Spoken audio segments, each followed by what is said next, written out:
Hey everyone, welcome back. This is Thanksgiving week, and I just think about how much crazy there is in the world. We just had this amazing election, and all the busyness that we have in Thanksgiving time. I think it's important to once in a while do a little bit of a deep dive in really understanding what we're celebrating. And I want to dig into George Washington's Thanksgiving Proclamation today. I could think of no one better to talk to than Ed Lengel, my guest, who I could spend an hour going through his bio of all the things he's done, but most notably, for 20 years, he worked on the Washington Papers. It was the Washington Papers project at the University of Virginia. The last 6, he was the director at his time there. Ed, thank you so much for joining me today.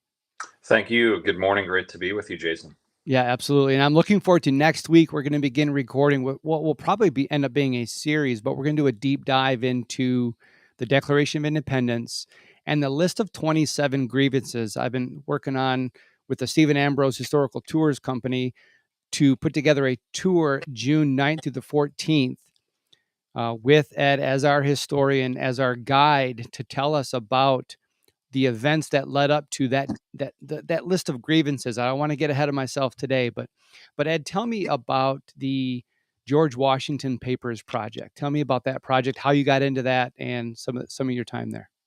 Well, that was a project that was created at the University of Virginia back the year I was born, actually, in 1968. I didn't come to it then. I had a few years in between, but I joined the project straight out of graduate school. I did not study American history. I actually studied British history in graduate school, and that gave me an interesting perspective to move over and join the George Washington Papers project. Now that project's goal was to collect images of every known letter ever written to or from George Washington, and then to publish it in print form, digital form, along with annotations and all kinds of other information that helped to make sense of them. And so I got to research and study George Washington's career, something I never thought I would do, never thought I would have anything to do with the founding fathers, let alone George Washington. But I ended up reading his correspondence, ending up reading his letters for 20 years before I finally moved on to my next position. So I got to know the guy pretty intimately. Right. So you started off studying the redcoats. Yeah. Yeah, and then you moved into. I mean, that transition. I mean, what made you want to study British and the British side first, then moving over to the founders? I always had a great interest in British history as its origins really, we trace the roots of our own government and our own society in Great Britain. That was something George Washington felt strongly, by the way.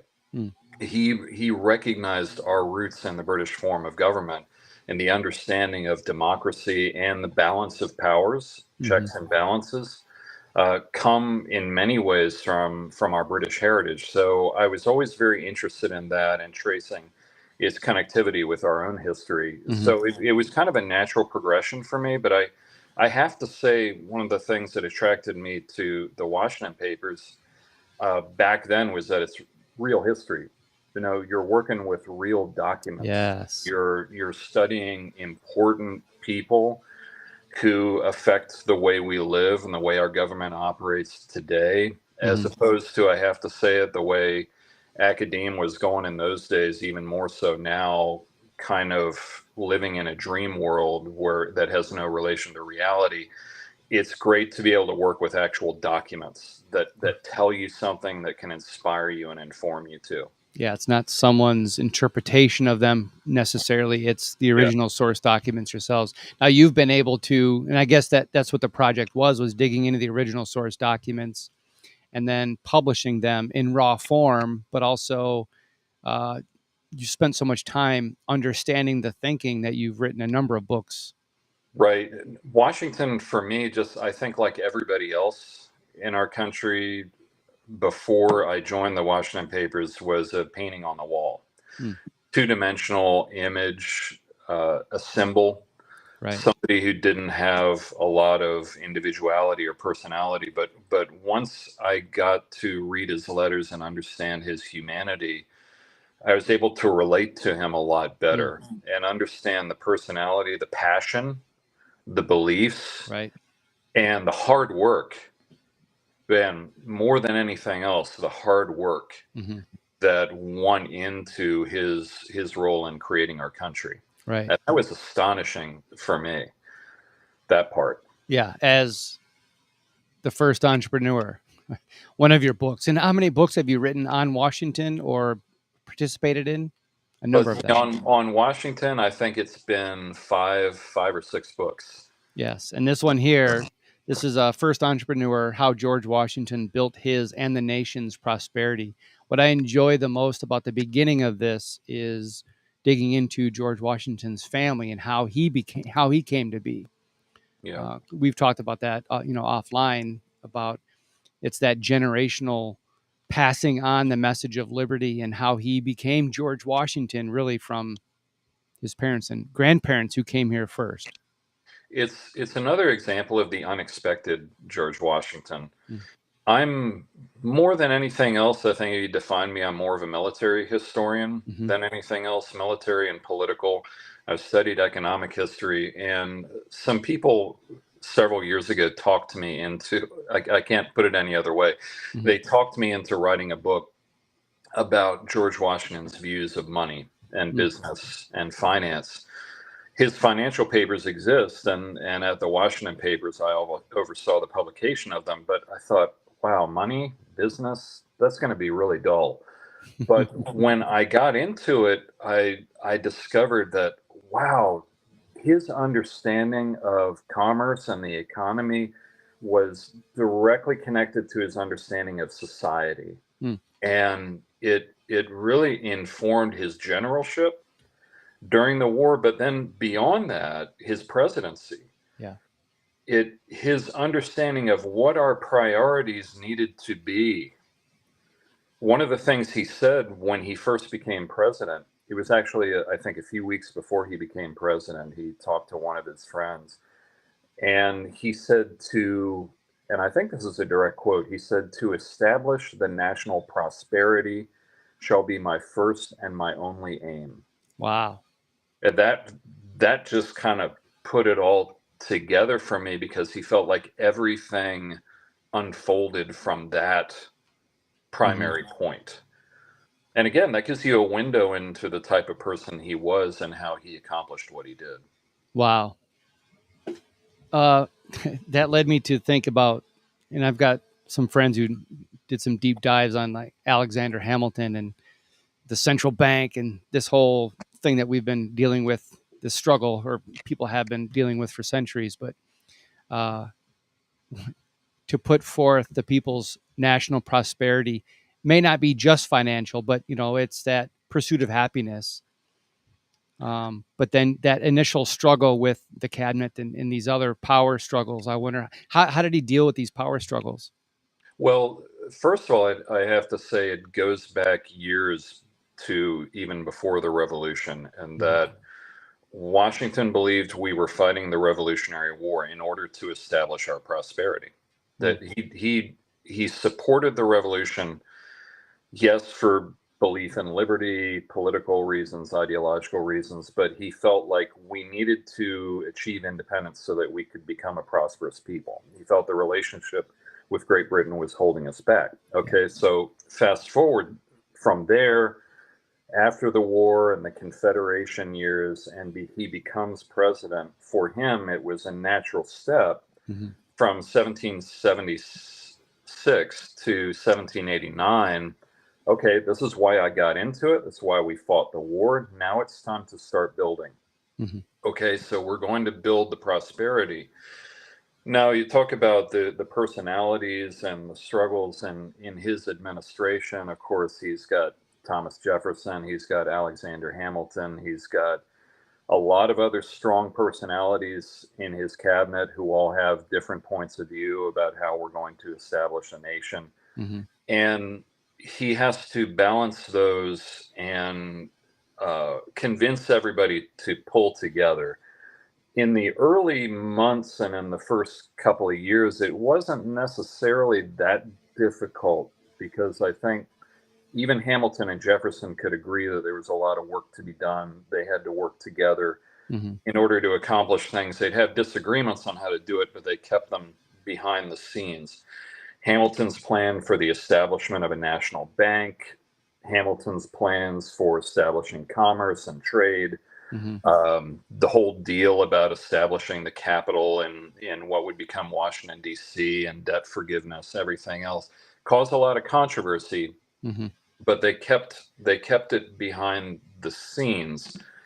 Over time, of course, the clash of personalities with Jefferson and Hamilton made things really difficult. But I'd emphasize here part of Jefferson's accusation and Jefferson's supporters about Washington later on is they said Washington just did whatever Hamilton told him to do, that Washington didn't really understand economics, that he just relied too heavily on Hamilton. If you look at the truth, Washington was very critical of Alexander Hamilton. He didn't just follow along behind him.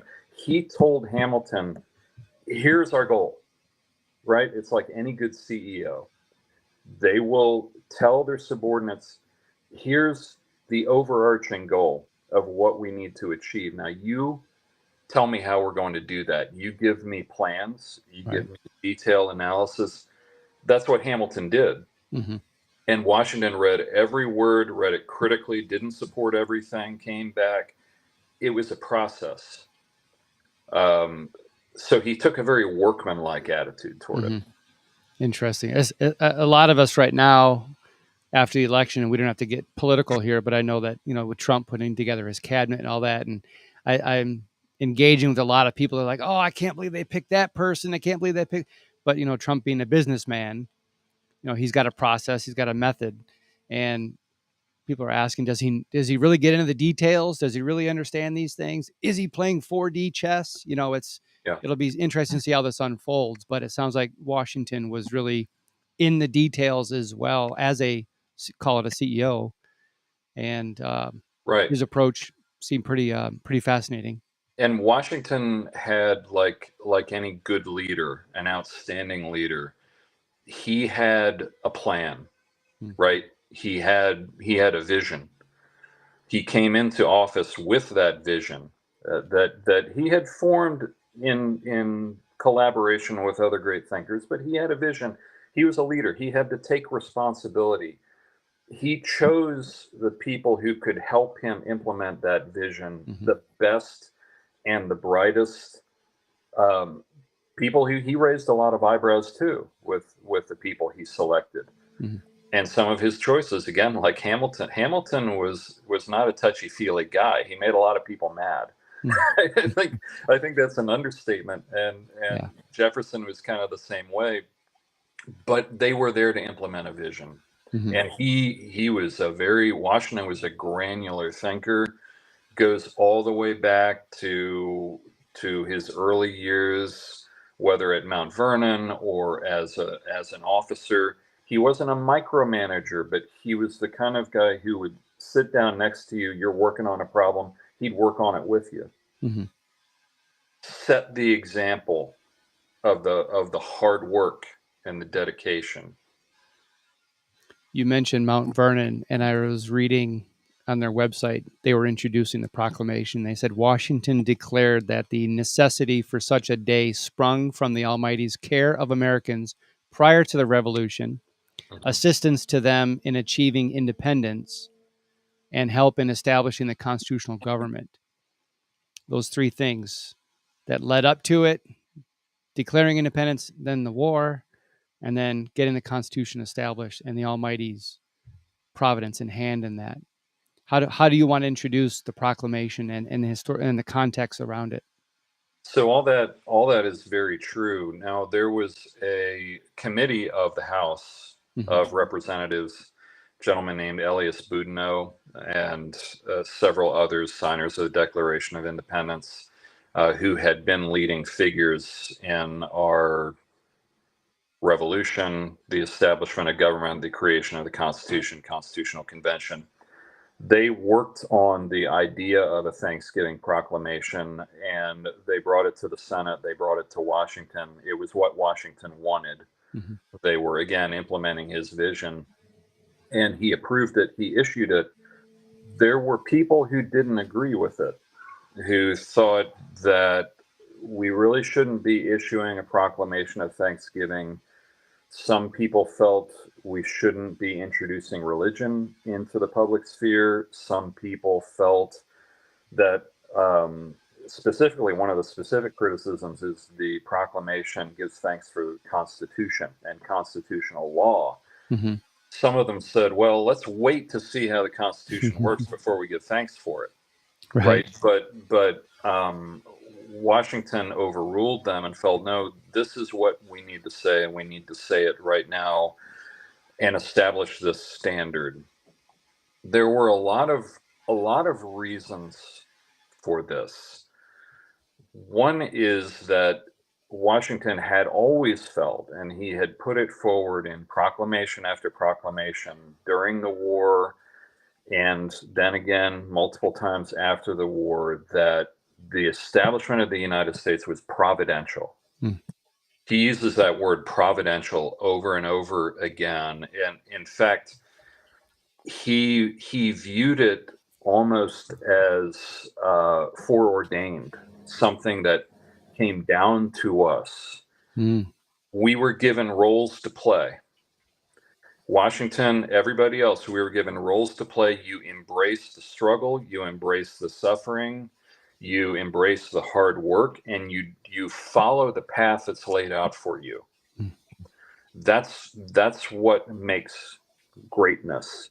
It wasn't something, in Washington's view, the United States wasn't something that he and some other men invented. Mm. It was something that was laid out for them to embrace, to understand, and to make real. Okay, so he felt that Thanksgiving is just a part of that, right?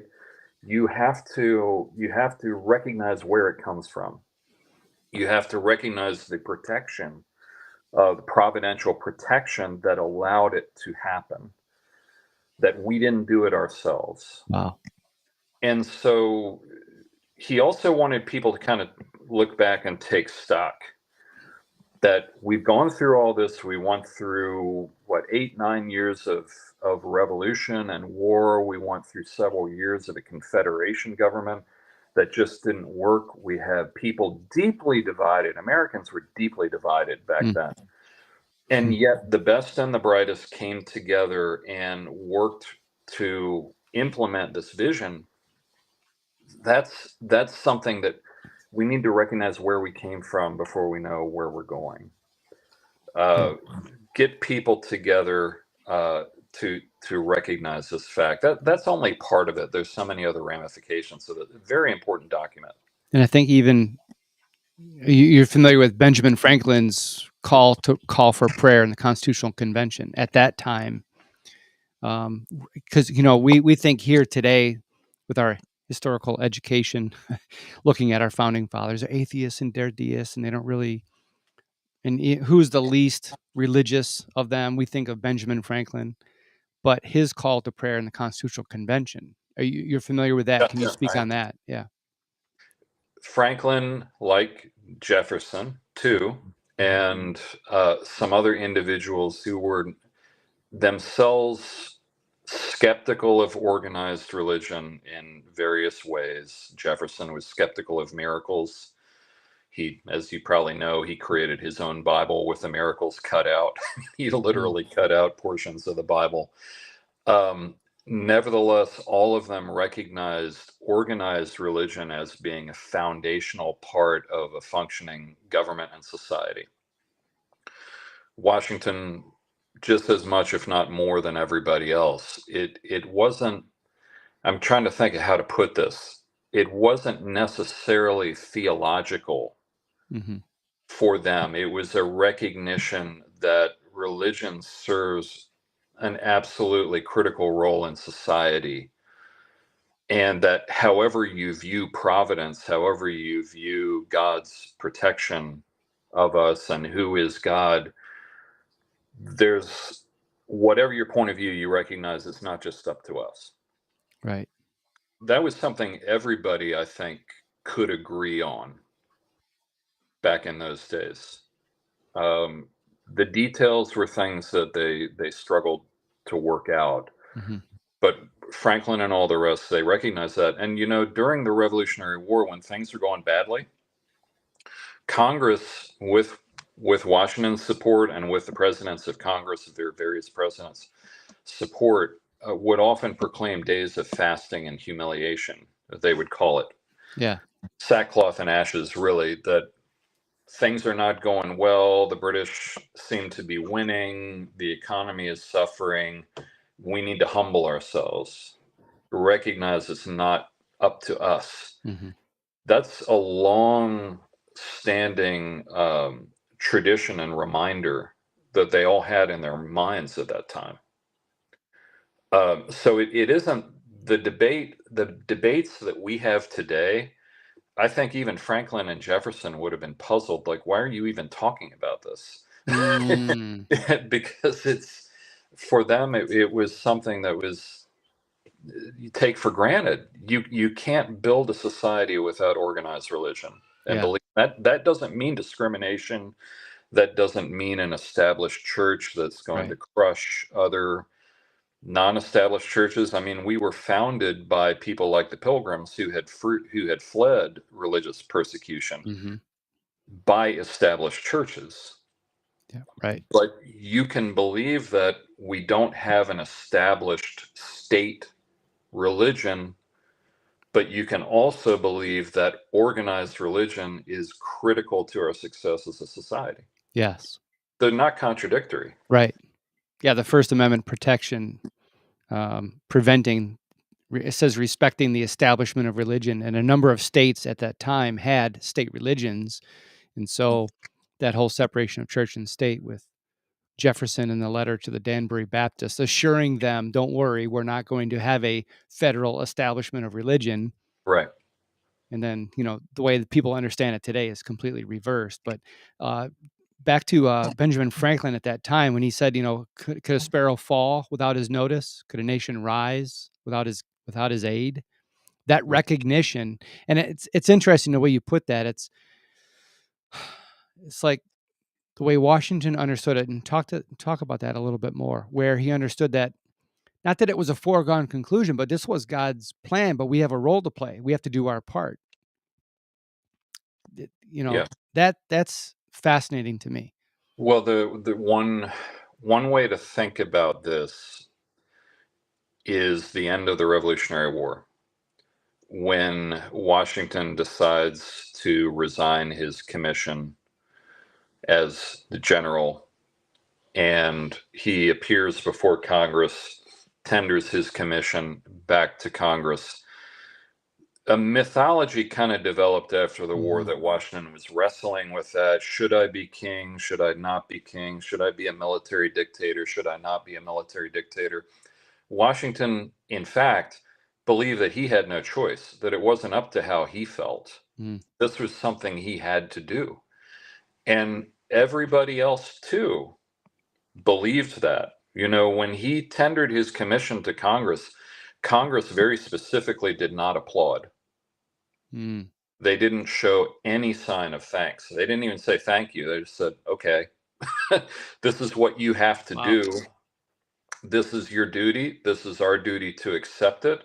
Now it's our duty to move forward. Mhm. Washington often made the analogy that we're on a stage. He loved going to plays. He loved the stage, Mhm. classical stage, um, and that we have scripts that are given to us. Now you can reject that script. You Mm. can turn away from it, but that's the most fundamental betrayal that you could make. You must embrace the script. You must embrace the role, Hmm. um, and that role is laid out by Providence. Wow. He felt that was fundamental. to how he felt. That doesn't mean that there's no free will in his mind, but it means like your path is clear. Mm-hmm. And your duty is to serve your country. Your duty is to serve your fellow man. Your duty is to remain uh, impeccable morally, to maintain your integrity, to be upright, to guide the young, to guide the ignorant, to guide your fellow man. Your life is not your own, Wow. right? That he did not feel like, hey, I got opportunities here. I'm gonna have the most fun I can possibly have. No, he felt, okay, I've been given a gift. I've got duties I got to fulfill. That's how he felt. Wow. So was he to to to understand the divine plan? Was he prayerful? I mean, how did he tap in? Did he talk about that? Did he tap in to understand what was God's plan? He was super private about that, and a lot of scholars have looked at his letters and his papers, which, by the way, he destroyed some of his correspondence. There's some things he didn't want passed on Mm. for various reasons, because he wanted what he left behind, he wanted to be devoted to the purpose of building a country. Mm-hmm. His privacy about his prayer life, the reason he was so private was because he did not want to show partisanship. That he felt like, I need to show that I'm a believer. He made no nonsense that he was a Christian. He needed to show that he supported organized religion and the practice of religion, but that religious tolerance and religious togetherness was essential. And so he would avoid any public occasions of expressing a denominational Mm. attitude. Right. That includes in prayer, because he recognized his role. He didn't want to be perceived as, okay, George Washington is an Episcopalian, therefore that is the Right. religion. But that's different from saying that he didn't want to discuss religion because he didn't believe it. He read the Bible. We know that because you can look at his letters. He knew the Bible inside and out. Mm. He quotes it often. Mm-hmm. But we don't really know how he read it or when he read it. He read it frequently enough that he could quote scripture to you. Wow. Which is better than most of us today, right? But he didn't make a show of saying, okay, it's 5:00, George Washington goes in to pray now. Mm. And I think he maybe he felt that doing that, there'd be some conceit to that. Right. That it shouldn't be something you do to show off, but that it's something that is intimate and direct. Right. It's like in the Bible, it talks about fasting. Don't Yeah. tell everybody about it, announce it to everybody. Just kind of do it. Yeah. Yeah. I think he internalized the ethics and the morals and the prescriptions Mm-hmm. of the Bible. He internalized them. Mm-hmm. And he went to church, of course, and he listened to great sermons that inspired him like everybody else. Mm-hmm. But he didn't see his role as to preach those sermons. Mm. So it makes it hard. I mean, I can't, I think, to be totally honest, a lot of the stories that we have passed down to us about George Washington being found in prayer, Mm-hmm. I think are more a little bit of myth creation. Mm-hmm. But I don't want my saying that to be perceived as saying, oh, well, he didn't pray. Right. It's more something we have a need to see him that way. Yeah, and it sounds like the fruits of what he has produced seems to be someone who must have been in prayer. Yeah. If you're suggesting that there is a divine providence, there's a divine plan, and we have a role to play to understand that role and to play it so well, I'd imagine he did get down on his knee at Valley Forge Oh and yeah. pray. Yeah. I think it's makes a lot of sense to infer that. Right. However, he did it privately, but he internalized it, man. He thought about it all the time. You can't read his letters for more than a few minutes without crossing a reference to providence. Mm. Thinks about And, it all the time. and I'm sensing an even greater respect for his understanding of his own impact for precedent. Yeah, right. Which we see the John Adams series. I think that's the one where the "So Help Me God," and we hear people talk about that and say, "Oh, that wasn't in the," but he put that, and so now they use that. You familiar with that? Yeah, yeah. Hmm. Yeah. So those ideas, and I'm getting that sense from you that he had such an understanding of the impact he's going to have for precedent. Talk to that about that a little bit more. Yeah, this gets back to Washington's consciousness that he was always on the public stage Mm. and that everybody was watching him. Mm-hmm. But it's really important to recognize there was no megalomania in this. There was no narcissism in this, that he didn't feel like, oh, everybody's looking at me, I must be a pretty great guy. Right. I often say, people ask me what was Washington's greatest characteristic, Mm. and I always say it was his humility. But we need to understand, what does humility mean for Washington and what it really means. Humility is not self-deprecation. It's not thinking you're no good. It's not thinking, oh, I can't do that. Don't call on me. No, it's seeing yourself as you are. Mm. That's humility. Humility is see yourself absolutely clearly as you are Right. and see your role as it is. He saw that he had strengths, he had weaknesses, and Mm-hmm. that he had a duty to kind of convey his strengths and use them for the service of his country, to build this country. So he's up on the stage, everybody's watching him as the first general, the first president, heading the Constitutional Convention, all of the different roles that he had. Mm-hmm. He recognizes that the choices that he makes are going to set the standard hundreds of years into the future. Wow. And that to him, that's responsibility. Right. That's nothing in that inflates him or makes him feel that he's greater than everybody else. It's more, it brings him down to say, wow, I've been chosen for this. Yeah. That makes me very responsible. I've got to do the right thing. I've got to be very careful. But when I feel that Providence is guiding me toward a certain action, Mm-hmm. I must take it with confidence. Yeah. It's shy of. It's not a. I hope I impact people for generations to come. I know that I will, and so Yeah, exactly. yeah, and Ex- so it's that duty.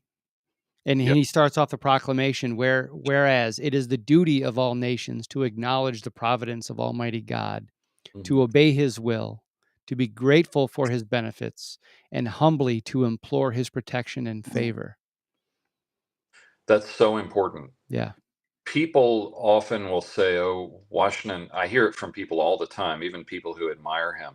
Mhm. They say Washington was really ambitious.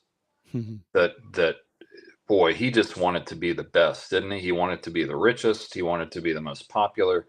Mm. That's totally wrong. He was ambitious in the sense that he felt everybody is put on this earth to be the best that you can be, to borrow something the army used to say. You Mhm. know, you have to achieve the limits of your ability. That's why you were put here. Mm. In his case, he was put in a role. He has to do everything he can for his country, for his family, everything else. That's his ambition. But it's a duty. You put your ambition and your strengths and your gifts at service of others. Now there you go back to, he read the Bible Yeah.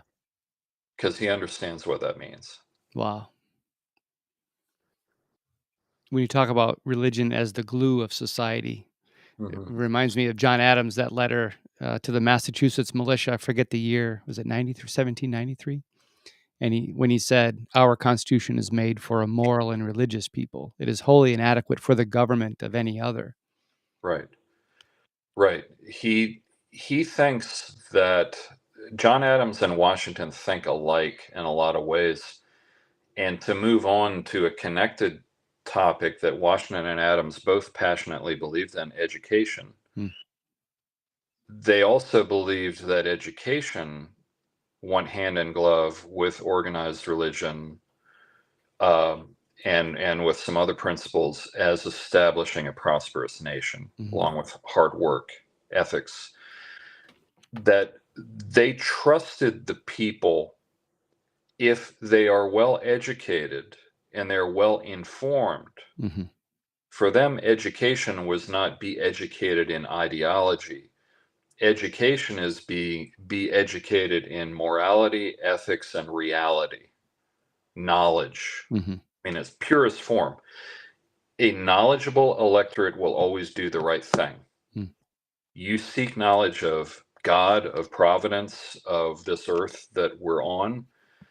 Once you understand it as well as you can, the Right. path will be clear to you. Right.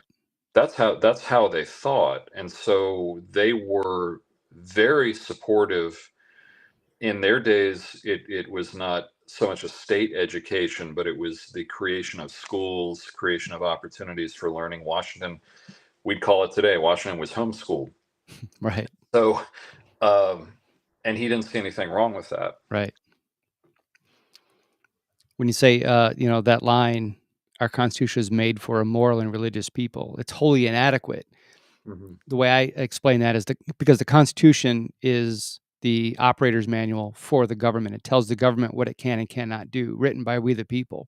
Yeah. And it's inadequate because, or it's made for a moral and religious people, as you said, knowledge, but within that knowledge is the understanding of right and wrong. And if we become a immoral people, we need more laws to tell us what we can and cannot do. And, Mm-hmm. the Constitution made for, it's for the government of any other, it says.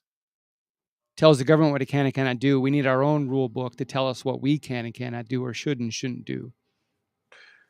Right. At the same time, Mm-hmm. I think one of the magnificent things about the Constitution is that it recognizes human frailty. So it recognizes people's tendency. There's always a tendency to mob rule. Mm-hmm. There's always a tendency to join the Twitter mob, if you call it that, to oppress people who may be a minority in the way they think, their attitudes, role in society. Mm-hmm. That's a human flaw. That's a human tendency. And that's, again, something that anybody with a good knowledge of morality and ethics are going to see that. Right. We're always going to be deeply flawed. The Constitution recognizes that, so it creates the guardrails Mm-hmm. to prevent us from sliding over into our worst instincts. Right. And so our duty here, back to education, understand the Constitution, Mm-hmm. grow in yourself, grow in your knowledge of government, our form of government, embrace ethics and morality and hard work, which Washington believed underpinned good ethics and morality. The moral man works hard, and the man works hard because he is moral. Mm. Right? Mm-hmm. They're interchanging. Yeah. Labor, morality, industry all come together, aspiring to excel.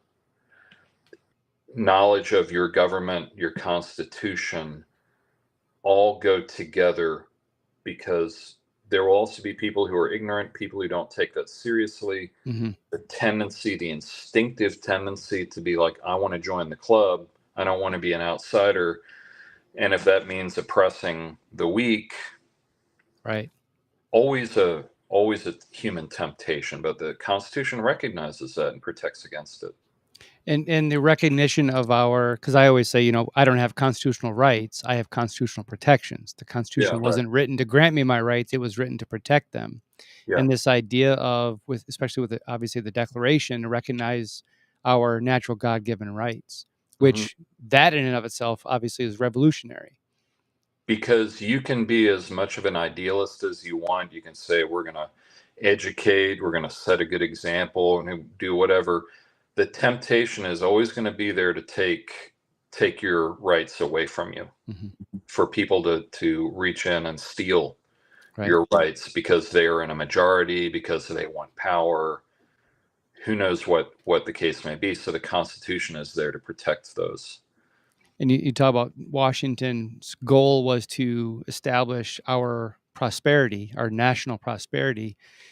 With that, I would add our own self-determining prosperity Hmm. because of that whole Yeah, representation and all of that. that's right. Self-determining prosperity. Again, it gets back to the labor principle that Washington believed that kind of what underpinned our whole future as a people. Mm. Free, the freedom to work, the freedom to build your prosperity for yourself and your family, to pass that prosperity on. Mhm. Government's role is to protect that. Right. Government's role is to clear the playing field and to provide security Mhm. so that you can work. The more you work, the more prosperous you become, the more moral you become. The more moral you become, the harder you work. It's a reinforcing principle. Yeah. And so he felt like it was almost like a perpetual motion machine. Mhm. You set that in motion and you clear the field, you establish the government taxes. Government taxation is necessary for a specific purpose, to protect commerce, Mhm. make sure that people can travel the roads safely, that that they're given a certain level of security Mhm. to do what they need to do. But government's role is not to interfere Right. and clamp down on that, but Yes. it's to protect it. Yeah, and hopefully you do so well that when you do pass it on to your children, the government can tax you at 50% estate tax. But anyways, just one last jab before you. Not something Washington would have approved of, I think. Oh goodness, They yeah. would But not. that's why I wanted to explore, and we'll do that beginning next week and put those interviews out or those discussions out regarding the grievances, because I have a feeling today, there's 27 grievances in the Declaration, but I could easily come up with 127 grievances off the top of my head. Right. But I look forward to getting into that. Last thoughts here about the Thanksgiving Proclamation. Really, the underlying message, the timing, and how well was it received? You had mentioned earlier Yeah. about is it some within his cabinet, and then how was it received by the colonists? Do you have any feedback on that? There were some in Congress who opposed the Thanksgiving Proclamation and Mhm. were vocal about it. Hmm. I don't think that Washington got any pushback from within his cabinet. Not at that point. It's 1789. The government had been in place for 6 months. Hmm. Uh, but popularly, it was very well received. It was published widely across the country. People Mhm. embraced it. And they embraced it in the spirit in which it was intended. It was intended to set a tradition and set a precedent. We were Mhm. talking about precedents earlier. Keep our minds perpetually coming back to that knowledge of our indebtedness, the need to give thanks, the recognition we can't accomplish anything on our own, but that we need to keep going back to first principles and first causes. Yeah. But that gives us the strength we need to move forward with confidence. Uh, it wasn't intended to be something that forced us to stop and feel insecure and feel uncertain. It was the opposite. It was something, a recognition. Wow, look how much has been given to us. Mm. This should give us confidence to move forward of all that we can do. That's how he meant it, and that's how it was received. It was very popular. Wow, that's wonderful. Thank you so much, Ed. How do people get in touch with you or follow your work? Well, I haven't built my author website yet. I'm going to Yeah, be doing that pretty soon. You can find me on LinkedIn. You can find hmm my books on Amazon.com. yeah, I have talks on YouTube, things like that. But yeah. we'll get it all together here pretty soon. Excellent. I want to thank you so much for this discussion. I hope people got a lot out of it. I know I did. Even as it unfolded, I had a lot of aha moments, and I appreciate your insight and your wisdom in this. Always great to talk with you, Jason. Thank Thank you, you. sir.